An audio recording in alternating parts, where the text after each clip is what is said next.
Hi everybody, welcome to the Top 2 Inches of Sport podcast with me, Anthony Sheriff. This is a podcast about something that's always fascinated me, the mindset required to succeed in elite level sport. On this podcast, I'm going to talk to people who I really look up to in the world of sport and try to find out how they deal with the highs and lows that come with consistently striving for success in the unforgiving environment of elite sport.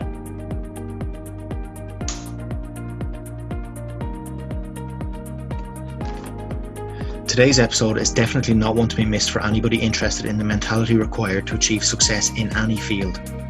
I spoke to former professional rugby player turned adventurer Damian Browne. Damian had a very accomplished rugby career and played for some top clubs including Leinster and Northampton Saints before retirement afforded him the opportunity to take on challenges that he had always dreamed of completing. Amongst his achievements are a 6-day, 257-kilometre ultramarathon self-supported across the Sahara Desert. He then completed a 63-day, 5,000-kilometre solo row across the Atlantic Ocean, which was an achievement made all the more astonishing considering the fact that he can't even swim. He discusses the mindset required to complete these unbelievable tasks and discusses what he's learned about himself in the process. Chatting to Damian was an incredible experience, and his level of mental strength is not something that I've ever encountered in another person before. I really love this episode, and I really believe that there's something in this episode for everybody. So I hope you enjoy this week's episode of the Top 2 Inches of Sport with this week's guest, Damian Browne. Right, and we're going. Right, thanks a million, Damian, for agreeing to come on today to talk a bit of sports psychology with me. Thanks for having me. Thanks for the invite. Pleasure to be here. So basically, we will focus mainly on, your post-rugby career, some of these challenges that you've taken on. But I want to start off with your rugby career because you were a very accomplished rugby player yourself. You played for some really top clubs. So I want to start off by asking, what was your experience of sports psychology as a rugby player? So did the clubs you played for, did they all have a sports psychologist working with them, or did you maybe work with one externally, or just what was your experience? There was very little, really little energy or little intention put towards sports psychology. It's kind of survival of the fittest a little bit mentally. There was the odd external to the environment, an external guy who would come in every now and again, but they didn't seem to hang around very long. I think it was just like you almost felt like the coaches were just ticking a box with them, or if it was a case of introducing the idea but not having the resources in that environment to really employ somebody on a full-time basis, but like leaving it up to the player, from that, maybe, if I remember correctly, a couple of clubs I played with, Northampton and Connacht actually had a guy come in, and Leinster as well. Leinster used Enda McNulty a little bit. But then it was kind of, they'd stay for maybe just a day, half a day, one meeting, or, I think there was one guy who stayed with Northampton for like a week or so, but then it was kind of up to you to pursue it after that. It wasn't it definitely wasn't part of the environment. What do you think the players' attitudes in general was to sports psychology? Would they have been open-minded to it, or in general was there an attitude of, if you're seeing a sports psychologist, there's something wrong with you, you're mentally weak? Yeah, I don't know if that was the attitude, but definitely the attitude was closed. But it often is with anybody who steps into the environment, because often these guys, the environment is settled, it's very, everybody has it mapped out internally. So it's quite a disturbance if somebody comes in from the outside and the guards come up, because, it's new and it's different. And of course, then there is the stigma attached to psychology a little bit, especially in rugby circles, or in that more testosterone driven environment anyway, that so it's definitely more I'd say it's a higher percentage of a closed mindedness, just due to fear, just due down to the unknown and the fear behind it, and I don't hugely remember a lot of uptake, and it's difficult because I never felt that those guys coming in were given the best chance either. They're kind of thrown to the wolves a little bit. Like, you're presented in front of 35 to 45, maybe more, high performing, sometimes very well known athletes who are quite closed, and they're wary. And who is this new guy coming in? And you really have to choose your words carefully there, because those guys are the slightest show of something that they don't agree with, or that's different, or that they are challenged by in a way they don't like. They're out for blood. So so it's tough, especially at those real high levels. Yeah. So I'm going to stay in your rugby career for a moment, but just moving, some of the challenges you took on after your rugby career, I've heard you say that you almost wanted them to be really, really difficult. You wanted to go to a place that was just physically, it pushed you to your absolute limits. So in terms of your rugby career, were you a bit like that as a player entering the game? Were you hoping almost that it was quite brutal? A little bit. I definitely was around my training, and I always wanted that to be, I always enjoyed the harder sessions, the more challenging sessions, because they made me better as a player. Now, you don't, it's a pretty sick mentality if you're going into a rugby game asking for it to be harder, because it's such a primal place. It's such a dangerous place. Like there's a huge amount of anxiety when you're going to go to war. You're going to go to war with other humans basically for 80 minutes, and they want to do as much damage as you want to do to them. So I never really remember having that mentality around rugby, like, as it's so, that kind of 24 hours building up to a rugby match is very anxiety ridden because of what's coming, so I was never really able to impose that mentality. But undoubtedly around all my training, all the fitness sessions, all the resistance strength conditioning sessions, I wanted them to be as hard as they could be, because I knew that was going to make me better. I needed to be pushed to my edges physically, mentally, and when that happened, I grew as a player, and it made me better.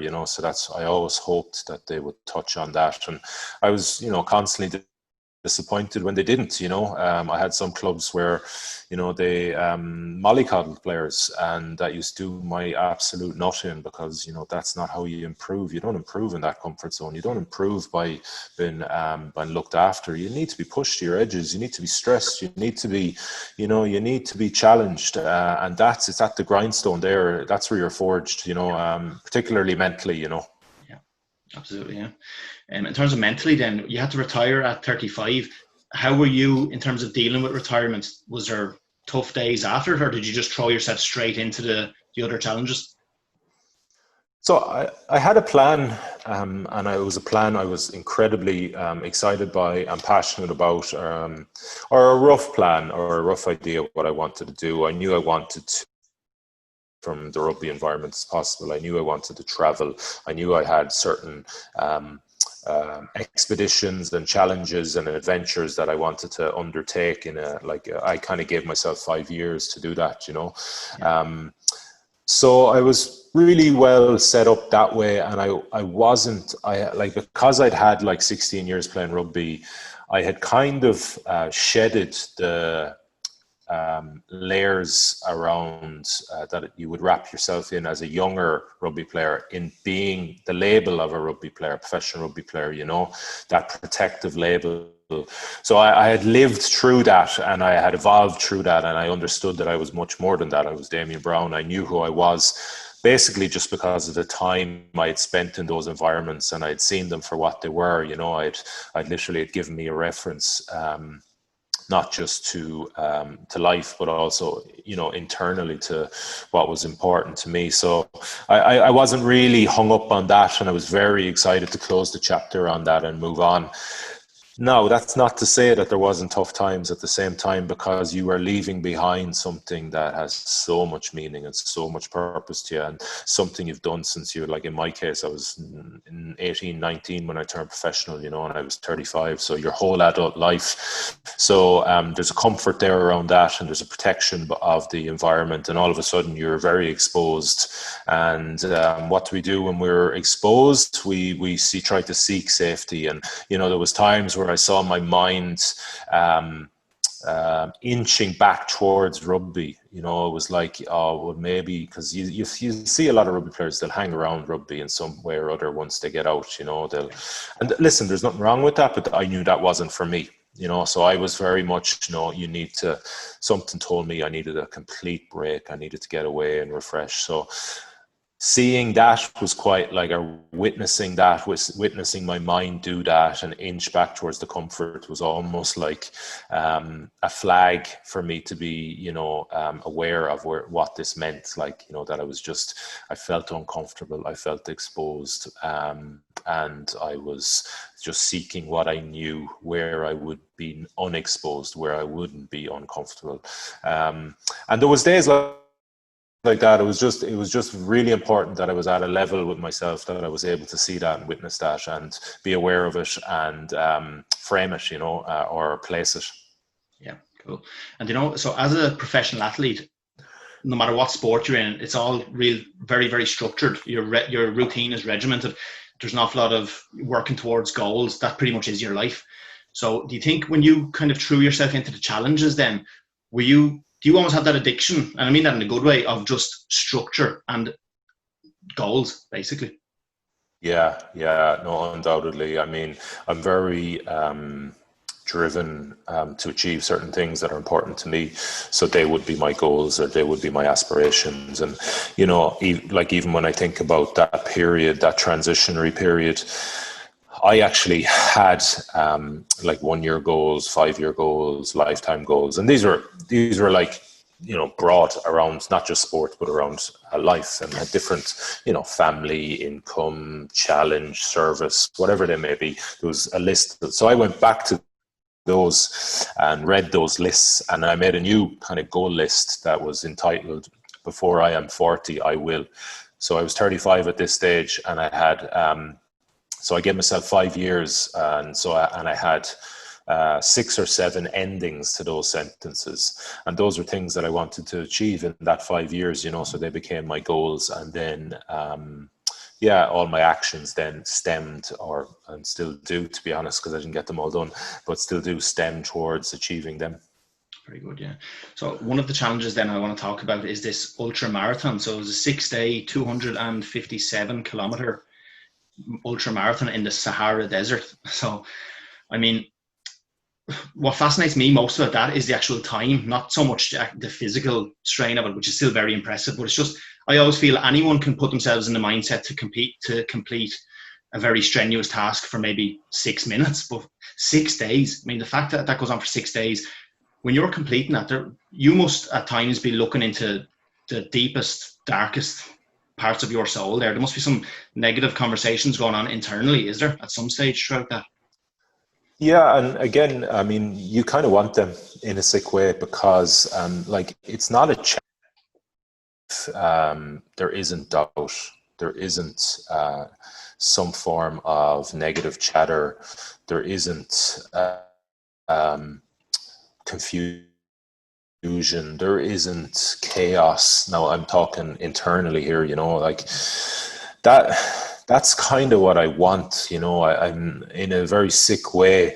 I don't think much more about it than that, but I just know I want to be challenged, because it's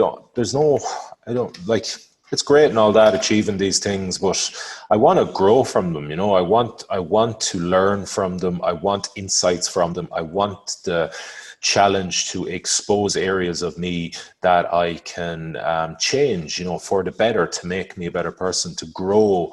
And without challenge, without doubts, without that negative chatter, without the kind of corners of my mind that I hide being illuminated, I won't get that, and I'll leave disappointed, And to be honest, I have had experiences where that's not really been the case, and And it's kind of come down to me a little bit in the end, like, did I push myself hard enough to get there, because so it's a sick sword like that, you have to, so you want it, but then you have to be able to push yourself into those areas as well, because there's only so much that, I'm going to contradict myself here probably later on, because I'm going to say there's only so much the environment can do to challenge you.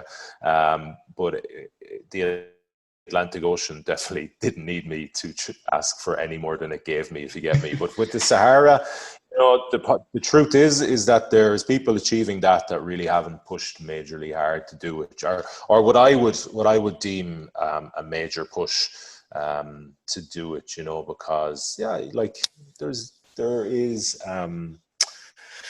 is ways to complete that without hugely overextending yourself, So yeah, I hope that answers your question. Yeah, absolutely. Just in terms of that race, so if you're doing it over 6 days, you're kind of you're self-supported, like, so you're bringing your own tent and things. Is that correct? You are self-supported in terms of food, clothing, cooking utensils. Basically, you bring everything bar water every day, and you sleep in Berber tents. So the Berbers are a tribe, an indigenous tribe to that part of the Sahara, and they basically just put up these. They're just big, heavy burlap sacks with a stick in the middle of them, and a bit of a carpet on the ground, and they sleep between 6 and 8 people. So you just crawl into that, and you have the same tent mates every night. It's great. It's an unbelievable. It really is a fantastic experience. It's a really well run event, and it's just it's some bonding experience to go through that, with those other 6 or 8 people.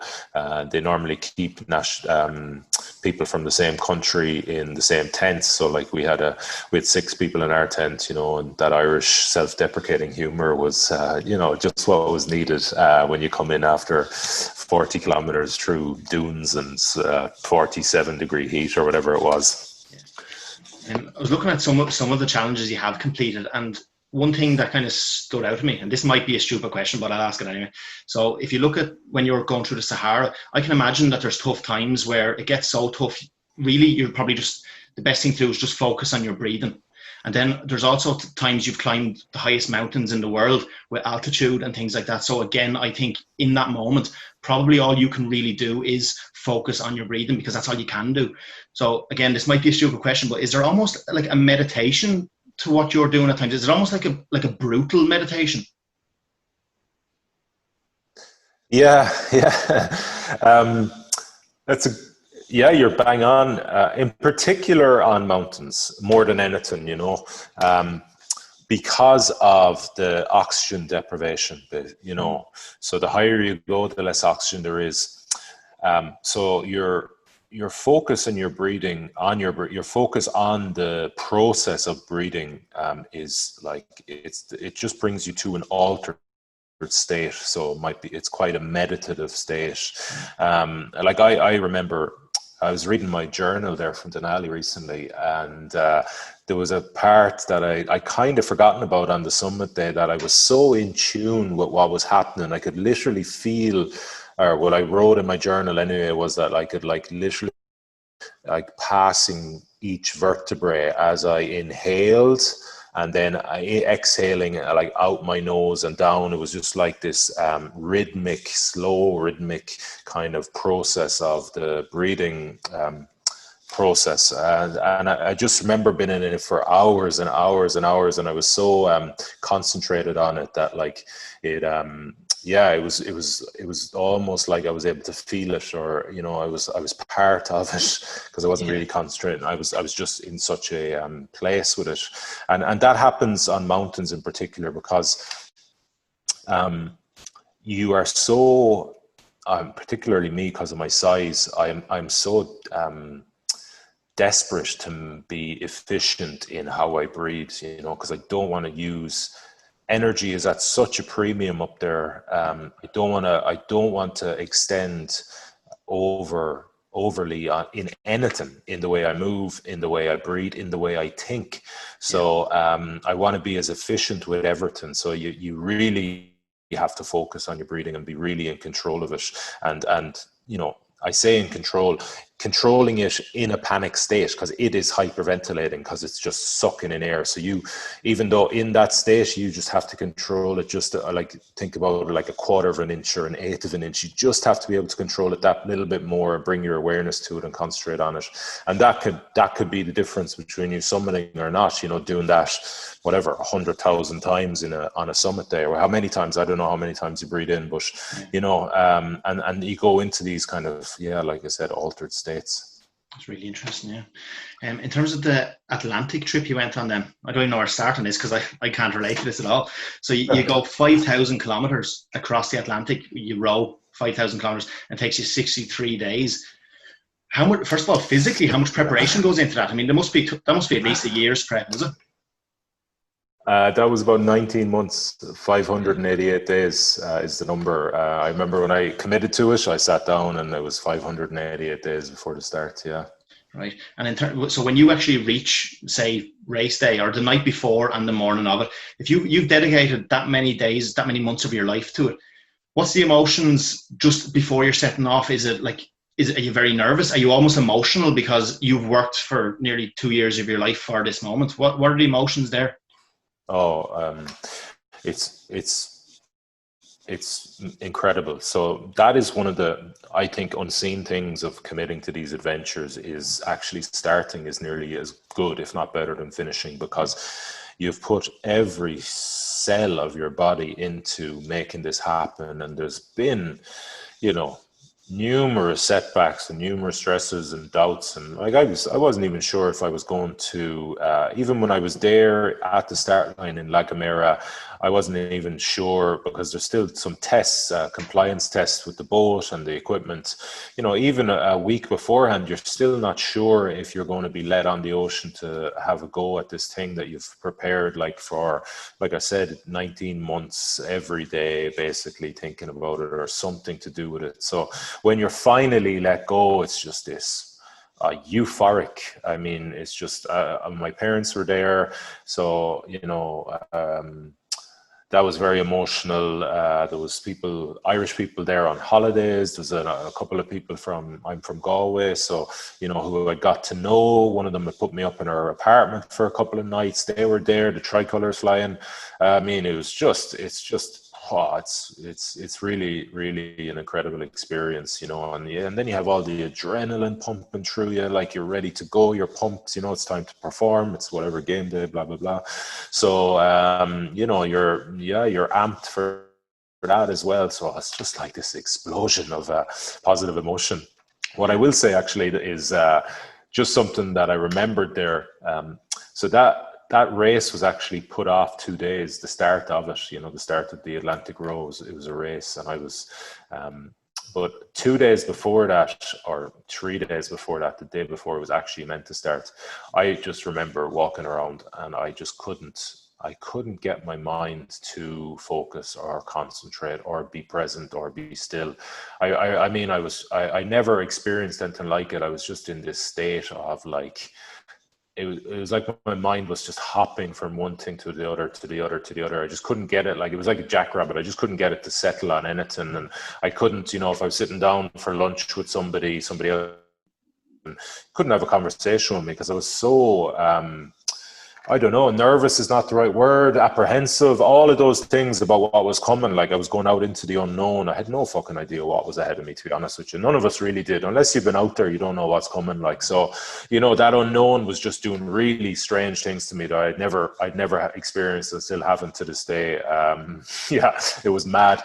But because we had a storm roll in that night, the race was put off 2 extra days until that cleared. And then when it actually came about, I was in such a much better state. It's like I had actually, I don't know, I got through that. I had lived it a little bit, and I had kind of settled, and I was in a much better place to go. Cool. How do you mentally break down that race? Because 63 days, 5,000 kilometers. Do you have goals in mind? Like, by day 5, I need to have this distance done by day 10, or what way do you break it down? Or can you even break it down?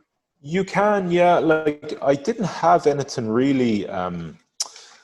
I didn't have anything mapped out, like even even mentally. Well, mentally a little bit, I thought, like, so it's 5,000 kilometers, which is just just under 3,000 nautical miles. So, so that's like nearly 1,000 nautical miles. So I had heard people say, you know, first get the first 1,000 done, second 1,000 or whatever. But it didn't really work like that for me. What did happen when I actually got out there, I did start to have, like, once I'd settled, once I'd found my routine on the boat, once I'd like discovered how to live and basically exist in that environment, and there wasn't so many questions. I was able to kind of see how far and fast I was going in a day, and then I'd kind of aim in and around for that every day. And what that did then was, it, you know, the human mind, I think you know better than I will, but I think it's very much outcome orientated, you know. So then you start to calculate, well, if I do that, I'll be at this point at this stage, and then that becomes a milestone, or that becomes a goal. And yeah, and then I just tried to break that down, and I actually have eventually I started writing it into my notebook, and I tried to break it up into these little kind of round milestones. So like every 5 days, so day 5, but also in between that, then I'd have, like, I don't know, like 1,000 miles to go, 750 miles to go, 500 miles to go, you know, that sort of thing. So it kind of kept every day and a half, 2-3 days, I had something to aim for in that little period that I could push towards. Just like that bit of structure that you were talking about earlier, maybe. Yeah. It wasn't smooth sailing though, was it? I mean, it wasn't without its setbacks. Is it true that right at the very beginning you hit a bit of a snag? Oh, I mean, it was challenge after challenge after challenge after challenge. It was just incredible. I've never experienced anything like it. It was, the Atlantic is just a monster. She just plays with you. I mean, you have no say in it. You just hang in there, do your best. Every time she knocks you down, you pick yourself back up, and then you dust yourself off, and then you do it again and again and again, and she just plays with you like a kitten with a ball of wool, you know. Yeah, like the day one was a disaster, down to my own mistakes, really. Well, kind of a combination. So basically, I trained so hard for this thing over, like I said, 19 months. I thought I needed a big window to taper off. It was a mistake. So what I ended up doing was I competed in the Irish Indoor Rowing Championships. I had targeted that to see where I was at physically, and that was like 3 weeks, three and a bit weeks before the start of the race. And then I was flying out a week later, and that went really well. Like I set a couple of personal bests, a couple of Irish records. I was kind of asking myself, I think I had 5 days left in my training program, and I was kind of going, is there any real point in doing that? Like, I mean, you're in peak condition. What's the point in risking a bit of injury over the next 5 days? So I didn't do that. And then I went to La Gomera, which is in, like I said, one of the Canary Islands. And then we had we had to be there for 2 weeks to organize the boat and all that. So I didn't do any physical training, and I'd be very used to physical training. It's basically all I've done in my adult life, you know. So there's a block of like 19 days or 20 days where I haven't done no blood flow, no oxygen flow, really. You know, I was just eating, putting on as much weight as I could before the start of the race, because I knew I was going to.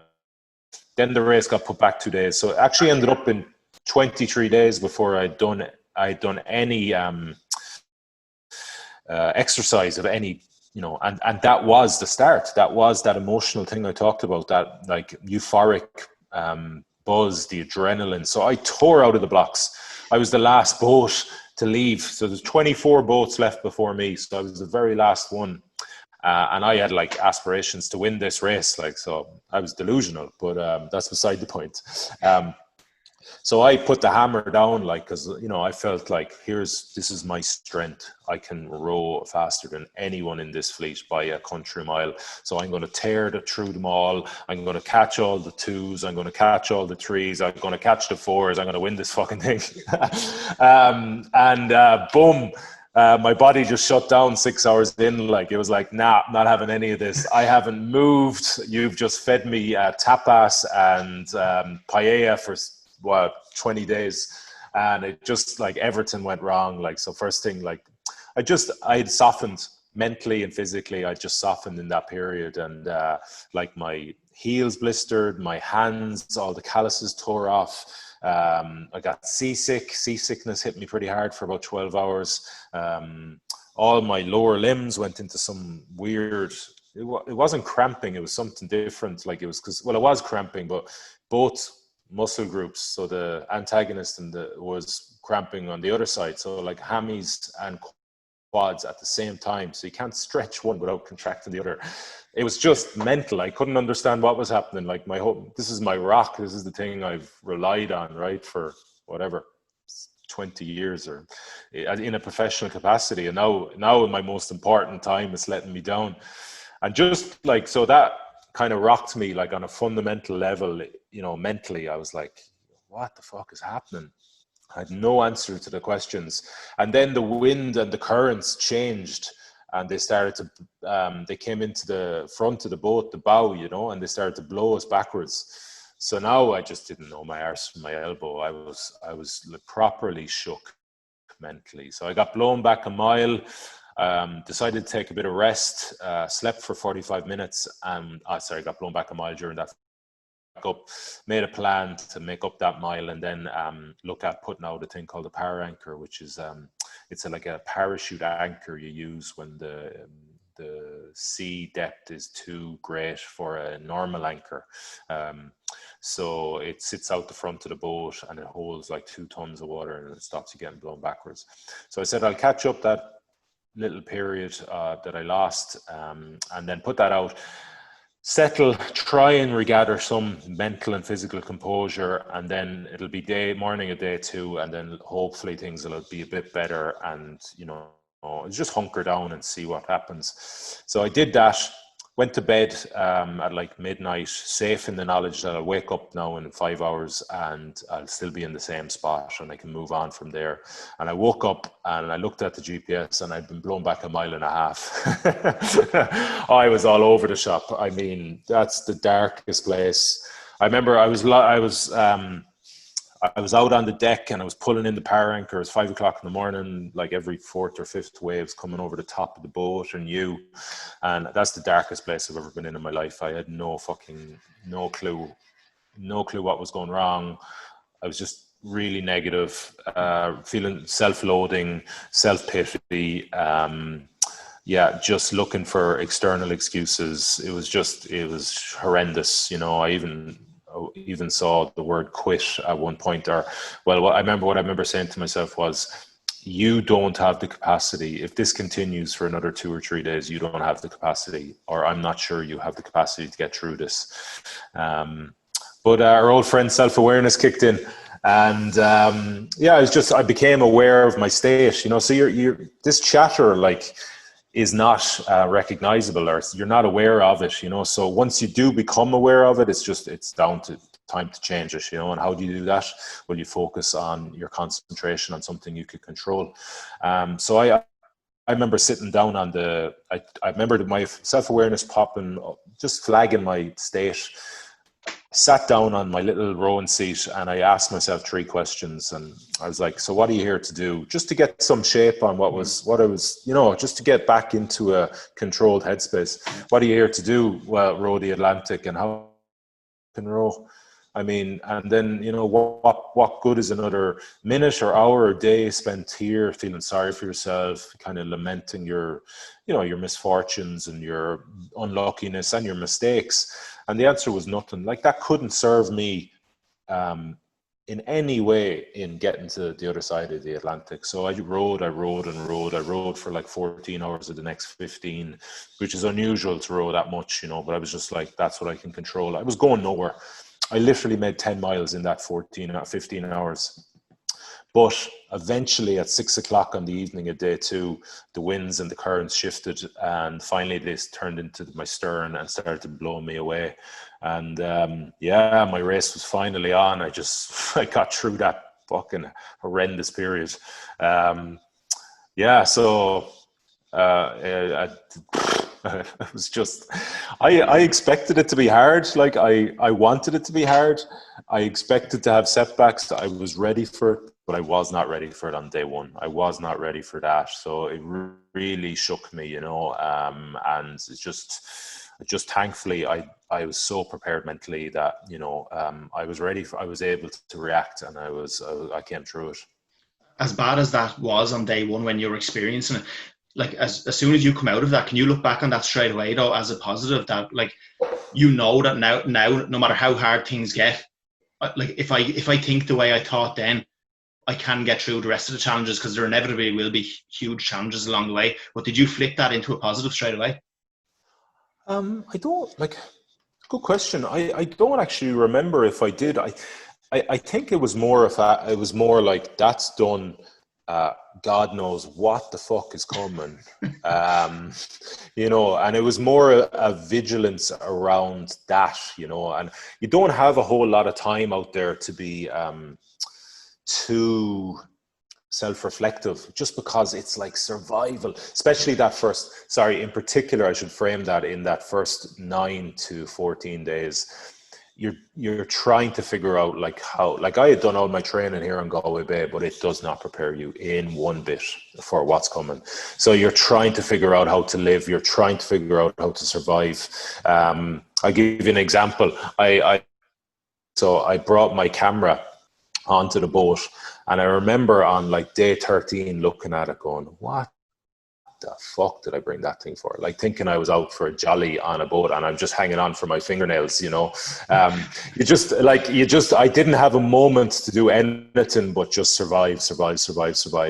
After it got a bit better the further south we got and the weather conditions did pan out, there was days where it wasn't so much survival, it was just a grind. But in particular, that first couple of weeks, it was mental. Like we had 3 storms. We had, of the 25 boats that started, 2 didn't even make it past day 2, and 2 capsized on day 9 in another storm. I lost an oar that day. I capsized twice myself on day 14 in a storm. It was mental stuff, like altogether. Like, I mean, When you're capsizing, I mean, what's going through, like, do you ever get to the stage where you're genuinely worried that I'm about to die now? Does it ever get that extreme? Day 14 was it was the most extreme day of my life, undoubtedly, because, so you're talking 7, 8, 9 meter waves, you know, when you're in a trough like of the wave and you're looking up, like it's just, I mean, it's hard to even fathom. It's like something you'd see in The Perfect Storm, just this big long wall of water, 9 meters high, as long as you can see left or right, you know. So that day, I was actually woken up. I was fast asleep. It was like 5 in the morning or 6 in the morning or something, and I'm fast asleep inside. And I woken up in intra capsize, like when my head is thrown. When my head smashes against the side of a cabin after a wave hits the boat and is turning it over. So you don't have a lot to, like, imagine that, like you're in a washing machine basically, and you're trying to register what's happening, what's this pain, what, like, why am I in pain, where am I? This is all like nanosecond thinking, you know. And then I remember feeling the kind of the blood streaming down my face, because, you know, because of playing rugby, that's quite a familiar, it's a familiar sensation. So that triggered, that cued something. And then I was like, oh, that's blood, because it's really warm texture, you know, and it even has a taste to it. So I here off the side of the cabin, so it was streaming down here, you know. So then I was like, oh, you're in the middle of a capsize, and then just wait it out. The boat will self-right, because they're designed to turn the either 180 degrees and pop back up, or 360 degrees and self-right. So yeah, it was just a case of that happening, and then like, okay, figuring out what the hell is happening here inside. So, because there's all storage and netting for things you need every day. So that's all on top of you. The mattress is on top of you. You're trying to stop the bleeding. Yeah, so just like, that's just, I mean, I don't know. You could live that 1,000 times. I don't think you get used to being woken up like that. And then the rest of the day, like I went over once more that day later on when I was out on deck. But I nearly went over 3 more times. Like there was 3 more times where the boat basically was at like 60, 75 degrees to the water. It just, the wave didn't have enough power to push it over fully. When you're living in that state, it is just incredible. Like, you are so hyper sensitive to anything that's different, like any different noise, anything. It's just like, it's incredible. But that state also brings a fatigue. So I remember I got in, I crawled into the cabin at one stage and I said, fuck this, I'm going ringing the guy who built my boat. I cannot go through another night of this. Like, so I wanted to know, what can I do? And he told me that if I put out a thing called a drogue, that will somehow right the boat in line with the wind and the waves. Because what was happening, I was sideways onto the waves all day, so they were just coming over the top of the boat time and time again and threatening to capsize me and capsizing me. So I did that, put out the drogue, and all of a sudden the boat kind of went in line. So now the waves are kind of coming over the back of it, and smashing on the back of it. And that meant that I was at a much, much less risk of capsizing. And I could actually row with that drogue. Now, it created a lot of drag and it slowed me down, but you didn't really care because you were a bit safer. So I crawled into, once that was out, I crawled into bed. I think I was like still bright. But I slept like I never slept before. I was so drained from the day of like just hanging on my fingernails, like hanging on for your life, basically, and been in that state all day that like there was wind and waves. The storm continued, but like I was fast asleep, and you're only separated by like whatever, a few centimeters of plywood, marine plywood, but like I was fast asleep like a baby. It just shows you, the drainage that like you would go through mentally. Definitely, yeah. And do you like? I'm not trying to be smart here saying this, but at any stage, do you feel like you're going mad at all? I mean, if I was out at sea for 60 days by myself, I'd probably be talking to fish and everything. Do you go a bit mad? You do a little bit, yeah. You do have proper conversations with yourself. I found myself singing. Nothing, like it wasn't a song. It was just whatever I was seeing or whatever I was doing, whatever was coming into my head. I was just singing it out loud. I don't know why. It was probably to just get out of my own head, because it's a long time to spend with yourself under that fatigue and stress. Like, so the stress got worse and worse. Like, I started to get sea sores and pressure sores from sitting down for 11 or 12 days. My hands started to form into the shape of the oar handle, so there's a lot of constant distress, and that plays on you, that chips away at your resolve, especially if you think about like things that the pressure sores on my arse were horrendous. They were the worst thing I ever experienced mentally. They're just there constantly, and they're going, we're here and we're getting worse, and you've got 1,000 miles to go. We're here and we're getting worse, and you've got 999 miles to go. They're just constantly there. So you're trying. Like, I didn't have headphones, so I couldn't listen to music. This is another mistake I made. So I had to do something. Like, so I think that's where the singing came from. Like, there's no off button. Like, we don't have that. Option, right? We can't just switch our minds off. So we need to do something. So that was one of my coping mechanisms. Yeah, and without getting too cheesy now, but does it, because it's such a unique experience, does it give you a new perspective on life? Does it change you in any way, having gone through something like that? A little bit. Like, it wasn't life-changing. I wouldn't say. Well, a lot of the stuff that's come from it has changed my life a little bit, but like I didn't feel like a different person. Like, I've heard people say that about ocean roads, a different person gets off the other side. I didn't feel that actually at all. I loved the experience. I loved the challenge, loved the adventure, loved the extremes. Would do it again and will do it again in a heartbeat. But it almost reinforced a lot of stuff for me, and deepened a lot of stuff for me, but no huge pivot, because I know I want to do this stuff. It's been very clear for me for a long time. So there was no kind of, deep what's that word, epiphany or anything like that. No, but it was just, this is right. This is where, you know, you should spend time of your life in these states, in these experiences, because you are, I believe, you know, one of the few people, or you love it. You love it. You know, you are made for it. I love the person I become. I love to see it. Like, it just, I love the person. I see my character very, very clearly. I see it, and I'm very kind of proud of it in those moments and how it reacts, you know, when everything is stripped away. Like, I lost my steering on day 17. And I was already doing it as hard as you could do it. I was doing it with a traditional foot steering, and then that broke. So now I had no steering, and I had 2,000 nautical miles to go. And I remember just that moment is my fondest moment, because I remember just saying to myself, okay, you wanted this hard. Now you fucking got it, and we're going to see what you're made of. You know, I remember just, and I love that about myself. I was like, where else would I get to really experience that? Like, I'm alone. I'm 1,000 miles from land one way. I'm 2,000 miles the other way. I've just had a catastrophic failure of my steering system. I'm not even sure if I can get this boat across, and I'm like looking on it positively. Well, now we're going to see what you're made of. So, you know, I love those moments, and and that's why I go after these things. Brilliant.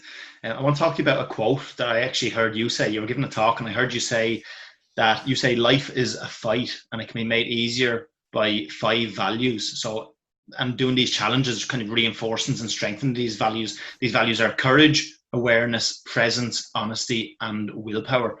I thought that was brilliant when I heard it. So I just want to know, where did that kind of philosophy come from? Is that just from all your experiences? You've made that up yourself, or did you hear it elsewhere, or where did that come from? Yeah, like, no, I didn't hear it anywhere else. It was just on a self-reflection, really, to try and articulate what I do every day, you know. So it's not just about the big adventures. Like, so they're the once off, like, I mean, once every year, 2 years, but like, I'm trying to challenge myself on every day, like, to a level that is sustainable, right? So I have like daily challenge, you know, just that, and that's just my training. I'm not saying I'm, you know, doing mad stuff every day, but I want to be challenged physically and mentally, because it's all about, like, in my training, just, you know, growing, deepening, inching that forward.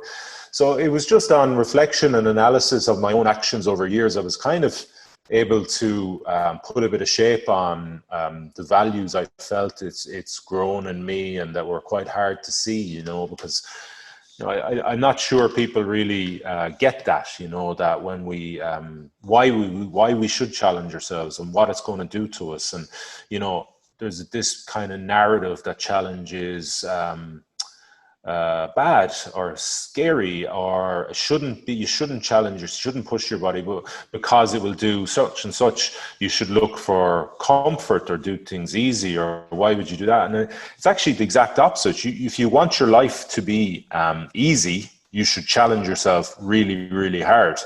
If you want your life to be hard, well, then go do easy, go do lazy, go do weak, go do whatever, you know.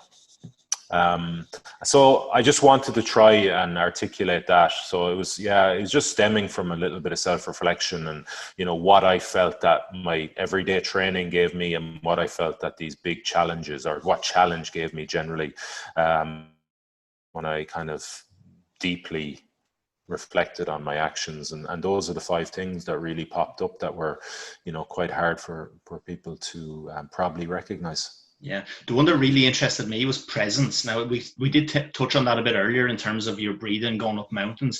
So I think when you talk about presence, you're really talking about, like, living in the moment, is the saying people use. So if you were to talk to somebody who maybe, like, they haven't achieved what you've achieved, and you're trying to tell them maybe how they could practice living in the moment, like, they might like the sound of it, but they don't really know how to do it in practice, what advice would you have for someone? How could they develop that skill?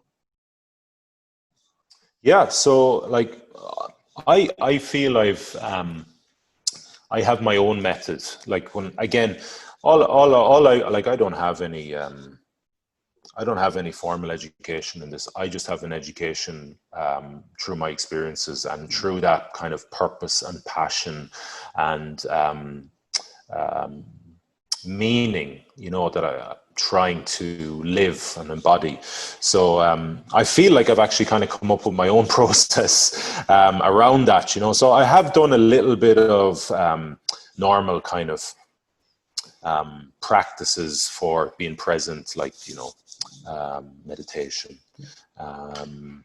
But I much prefer, or what I have kind of, what I pin my hat to, or what my method is through physical training. So I've come up with this kind of method called the 4 controllables, and those 4 things, as far as I have discovered, are always within my control.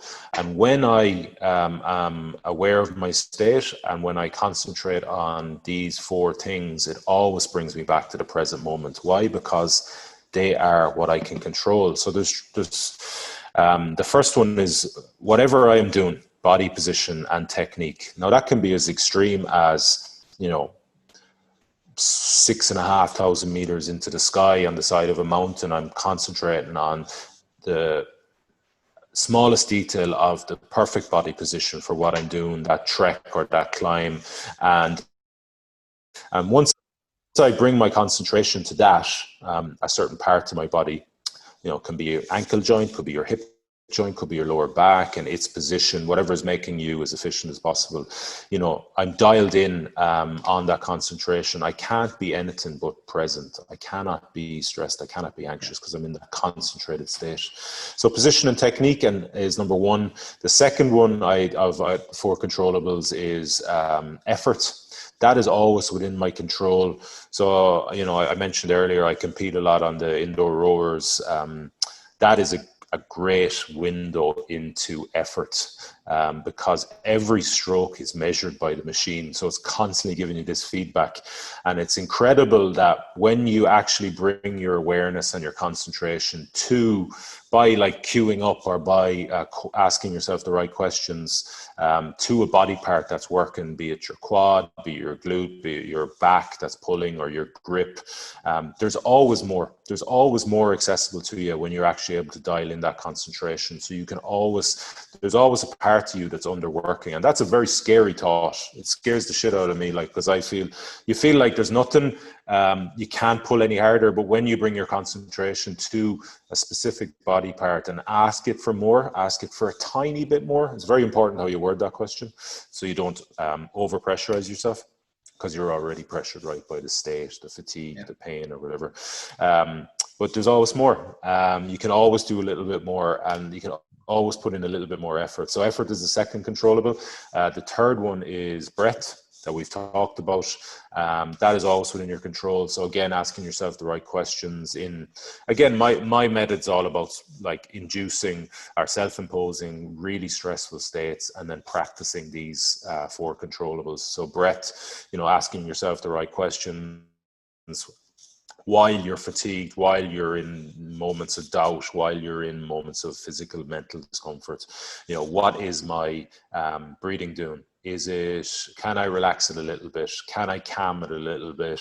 Can I bring it to a little bit to nasal? Can I like come out of mouth to mouth? So, you know, when again, a bit like on the side of a mountain, you know, when you're working hard in the gym, you're probably inhale and exhale through your mouth. So it's about trying to just bring your concentration to calming that through maybe in through your mouth, out through your nose. So mouth nasal, and then eventually nasal, particularly in rest periods. And then the last one is self-talk. What am I saying to myself? You know, what side of myself am I feeding? Like, am I been positive? Am I been encouraging? Am I been nice? Am I trying to hit on the motivating emotions and drive inducing emotions, or am I the opposite?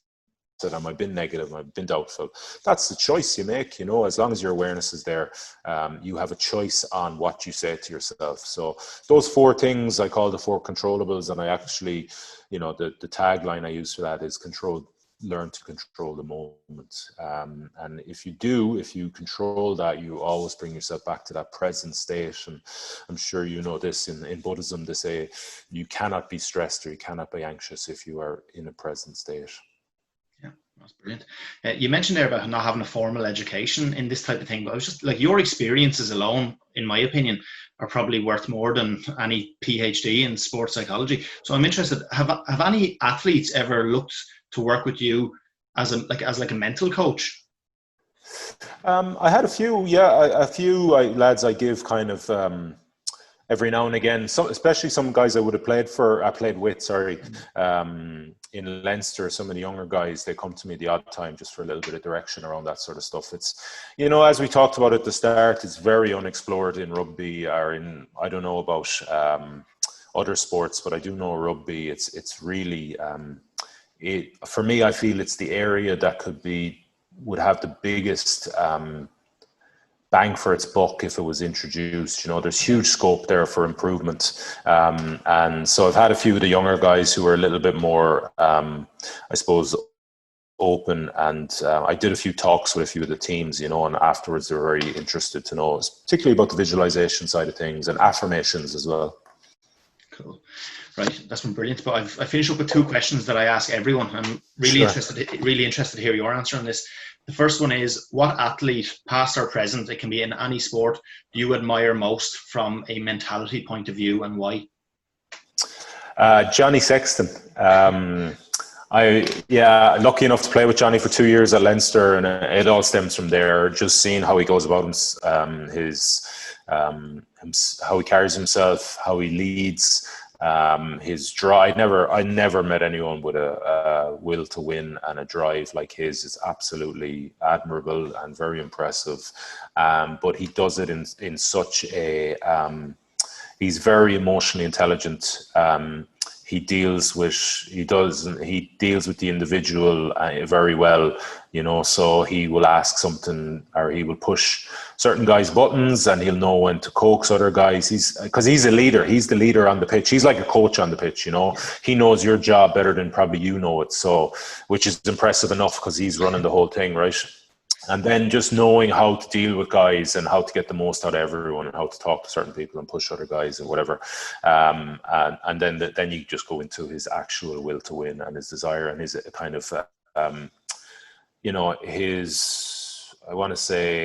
his team first mentality. It's not about Johnny, it's about the team and the team function and the team winning.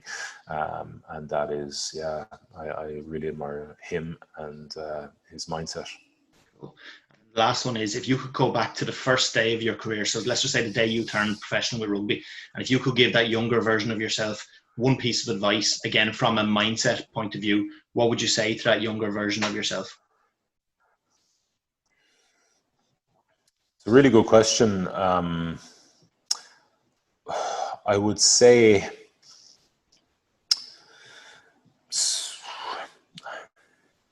trust your gut, I think. Now, that's not to say I didn't, but I was probably steered the wrong way a few times where I was thinking differently and I listened to other people. So maybe that's better advice, actually. Be careful whose advice you accept and listen to, because not all of it is going to feed you or serve you very well.